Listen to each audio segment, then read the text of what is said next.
Hello বন্ধুরা, সকলে কেমন আছো? আশা করি সবাই ভালো আছো। এসো আজকের রেসিপিটা শুরু করা যাক। আজকে আমি তোমাদেরকে রুই মাছের মশলা কারি বানিয়ে দেখাবো। তো চলো উপকরণগুলো আগে দেখে নাও।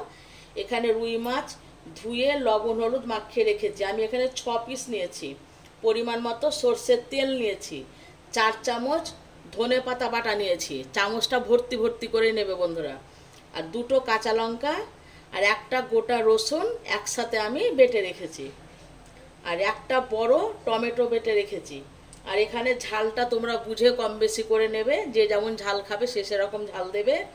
হলুদ গুঁড়ো নিয়েছি 1 চামচ, কাশ্মীরি লঙ্কার গুঁড়ো 1 চামচ, ধনে গুঁড়ো 1/2 চামচ, জিরে গুঁড়ো 1/2 চামচ। আর এখানে 2টো কাঁচা লঙ্কা চিড়ে রেখেছি। হ্যাঁ, এখানে একটা কথা বন্ধু বলতে ভুলে গেছি, এর মধ্যে আমি 2 চামচ সর্ষে দিয়েছি, যে একসাথে আমি বেটে রেখেছি। সর্ষের তেল চাপিয়েছি, তেলটাও গরম হয়ে গেছে। ওই তেলের মধ্যে আমি মাছগুলো এরকম করে 2 পিটি আমি ভেজে নিয়েছি। দেখো লাল লাল করে ভেজে নিয়েছি। এবার মাছগুলোকে আমি অন্য পাত্রে তুলে নিচ্ছি। মাছগুলোকে দুবারে আমি ভেজে নিলাম। সমস্ত মাছ আমি ভেজে উঠিয়ে রেখেছি। মাছ ভাজা তেল আছে, তাও আমি আরো 2 চামচ মতো তেল দিয়ে দিচ্ছি, সর্ষের তেল। আর তখন বলতে ভুলে গেছিলাম বন্ধু, এই ধনে পাতার সঙ্গে যে আমি বেটেছি, এর মধ্যে একটা আমি ছোট্ট পেঁয়াজ দিয়েও বেটে নিয়েছি, ঠিক আছে? তাহলে এর মধ্যে থাকলো 4 চামচ ধনে পাতা বাটা আর ছোট্ট একটা পেঁয়াজ আর একটা গোটা রসুন, 2টো কাঁচা লঙ্কা আমি একসাথে বেটে নিয়েছি। লবণও দিয়ে দিয়েছি। আর 1 চামচ লেবুর রস আছে এতে, ঠিক আছে? তেলটা আমার গরম হয়ে গেছে, এখন আমি এর মধ্যে এই মশলাটা দিয়ে দিচ্ছি। আর এখানে আমি সাদা সর্ষেটা নিয়েছি 2 চামচ মতো। তোমরা সাদা কালো সর্ষেও দিতে পারো, আমি সাদাটা নিয়েছি। একসাথে সবকে পেস্ট করে নিয়েছি। দিয়ে কিছুক্ষণ একটু মশলাটাকে কষতে হবে। বাটি ধুয়ে একটু জল দিচ্ছি। এবার গুঁড়ো মশলাগুলো দিয়ে দিচ্ছি। কাশ্মীরি লঙ্কার গুঁড়ো, লাল লঙ্কার গুঁড়ো মানে ঝালটা আর কি, হলুদ গুঁড়ো, ধনে গুঁড়ো আর জিরে গুঁড়ো। মশলাটাকে কষে নিলাম। দিয়ে এবার টমেটো বাটা দিয়ে দিচ্ছি। দিয়ে এবার ভালো করে কষতে হবে যতক্ষণ না তেল ছেড়ে আসছে। একটু সময় নিয়েই কষতে হবে বন্ধুরা, 10 থেকে 15 মিনিট মতন মশলাটা কষতে হবে, ঠিক আছে? তবে রান্নার টেস্ট ভালো হবে। আমি যে এইভাবে বানালাম ওইভাবে একটা এরকম করে করবে, খুব সুন্দর লাগবে। মশলাটা কষানো হয়ে গেছে, দেখো একদম শুকনো হয়ে গেছে। কড়াইয়ে দেখো এরকম করে লেগে যাচ্ছে। এবার আমি জল দিয়ে দিচ্ছি।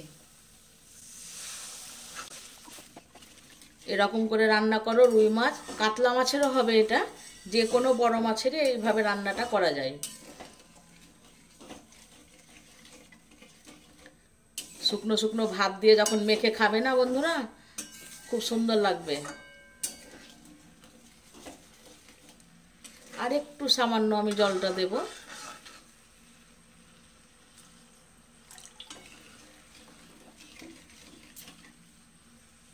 ঝোলটা ফুটতে লেগেছে, এবার আমি মাছগুলো একটা একটা করে ছেড়ে দিচ্ছি।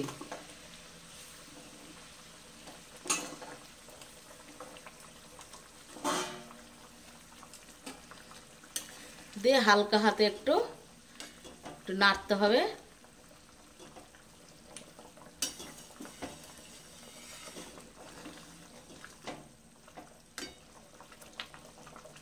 গ্যাসের আঁচটাকে এখন একদম কমিয়ে রাখছি। গ্যাসের আঁচটাকে এখন আমি কমিয়ে দিলাম। মাছটা আমি 5 মিনিট মতন ফুটিয়ে নিলাম। সব শেষে বন্ধু 2টো উপকরণ বাকি আছে এখনো। এই দেখো সামান্য করে একটু চিনি দিয়ে দিচ্ছি। আর 1/2 চামচ গরম মশলা গুঁড়ো দিচ্ছি। সব শেষে 2টো কাঁচা লঙ্কা চিড়ে দিয়ে দিচ্ছি। এবার এখন সমস্ত উপকরণগুলোকে একটু ভালো করে একটু মিশিয়ে নেব।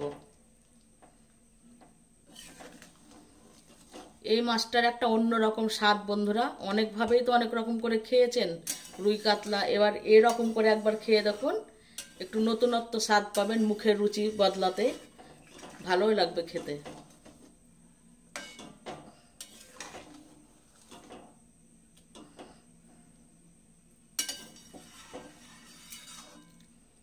গরম মশলা দিয়ে আমি 2 মিনিট মতন ফুটিয়ে নিলাম, দিয়ে গ্যাস অফ করে দিয়েছি। এই দেখো কি সুন্দর হয়েছে, দেখো এই দেখো। এরকম করে তোমরা রান্না করে খেয়ে দেখো কেমন হয়েছে, অবশ্যই আমাকে কমেন্ট করে জানাবে বন্ধুরা। সাবস্ক্রাইব করে পাশে থেকো, ভালো লাগলে অবশ্যই একটা আমাকে লাইক করে দিও। তাহলে আজকের মতো বিদায়, আবার পরের ভিডিওতে দেখা হচ্ছে।